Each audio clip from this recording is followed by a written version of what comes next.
আসসালামু আলাইকুম সম্মানিত ভিউয়ার্স, ওয়েলকাম অটো সার্ভিস সেন্টারের পক্ষ থেকে আপনাদেরকে জানাই শুভেচ্ছা ও অভিনন্দন। তো আজকে একটা গুরুত্বপূর্ণ টপিক নিয়ে আলোচনা করব আপনাদের ভিতরে।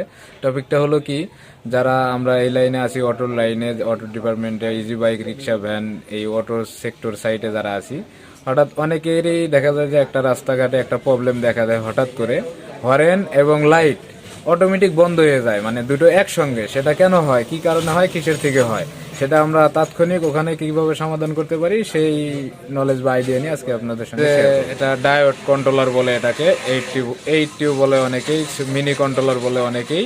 যাই হোক, এটা 48 থেকে 60-72 ভোল্ট পর্যন্ত নিতে পারে। নেওয়ার পরে এর কাজ হলো 12 ভোল্ট বের করে দেওয়া। তা আমাদের হরেন লাইটটা যে রাস্তায় বন্ধ হয়, সেটা হলো এরই কারণ। সেটা কি কারণ আপনাদেরকে এখন দেখাবো, চলেন। তো আমাদের যখন শুরুতে রাস্তার ভিতরে হরেন এবং লাইট দুটোই যদি আপনার বন্ধ হয়, 12 ভোল্টের যে ফাংশনগুলো, সেই ফাংশনগুলোর ভিতরে সব যদি বন্ধ হয়ে যায়, তখন আপনারা নিশ্চিত ধরে নেবেন আপনাদের এই ডায়োড বা এই মিনি কন্ট্রোলারটা প্রবলেম। সেটার জন্য কি করবেন, আপনারা কন্ট্রোলারটা খুলে নেবেন বা চেঞ্জ না করার, আপনারা নিজে নিজে আগে খুলবেন, এর কি সমস্যাটা দেখবেন।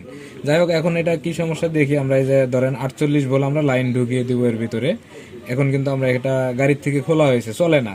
কেন চলে না? আমরা আগে 48 ঢুকাই, প্লাসে প্লাস, মাইনাসে মাইনাস। এখন কিন্তু আমরা 48 ভোল্ট এর ভিতরে ঢুকিয়ে দিছি। আমাদের এই তারে কিন্তু 48 ভোল্ট আছে, আমাদের চার্জার থেকে 48 ভোল্ট নেওয়া এই তারে ভোল্ট আছে। তো আমরা ভোল্টটা ঢুকাইলাম। আচ্ছা, ভোল্টটা ঢোকানোর পরে আমাদের এটা চেক করার জন্য কোনো প্রকার মিটারেরও প্রয়োজন নাই। অ্যানালগ মিটার কোন যে ডিজিটাল মিটার, কোনো প্রকার মিটারের প্রয়োজন হয় না। যেমন কেন, আপনাদের এই যে প্লাস মাইনাস দিয়ে ঢুকছে, তা এখন বের হবে হলো হলুদটা দিয়ে, তাহলে মাইনাস আপনাকে নিতে হবে মাস্ট। সেখানে আপনি হলুদ তারটা ব্যবহার করবেন। এখন এই হলুদ তার আর মাইনাস তার একসঙ্গে করেন, ফায়ারিং করে কিনা। এই দেখুন, নাই, কোনো প্রকার লাইন নাই।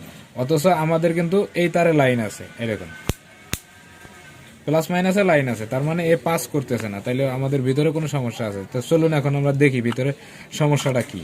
তো আমরা এটা সর্বপ্রথম খুলে ফেলবো। যাই হোক, আমরা আগে খুলে নেব যে এর কি সমস্যা। খোলার পরে কিন্তু আমরা দেখতে পাবো যে কোনো প্রকার সমস্যা থাকলে কি সমস্যা, আমরা দেখি আসলে কি এটা হয়েছে। যাই হোক, আমাদের কিন্তু এটা খোলা শেষ। এটা যেহেতু সর্বপ্রথম আপনারা চোখ দিয়ে দেখবেন যে এই ক্যাপাসিটার খোলা আছে কিনা, ঠিক আছে কিনা। যদি ক্যাপাসিটার না ফুলে ঠিক আছে, তাহলে ক্যাপাসিটারের কোনো সমস্যা নাই।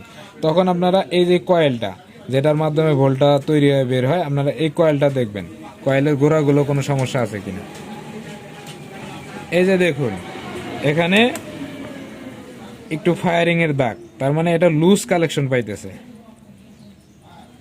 এই যে লুজ কালেকশন, এটা লুজ কালেকশন। তা আমাদের হয়তো এটা সোল্ডারিং করে দিলেই মনে হয় আমাদের কাজটা হয়ে যাবে। যাই হোক, আমরা করে দেখাই দিই। লুজ কালেকশনটা সোল্ডারিং করে নেব পাতালের মাধ্যমে, আয়রন দিয়ে।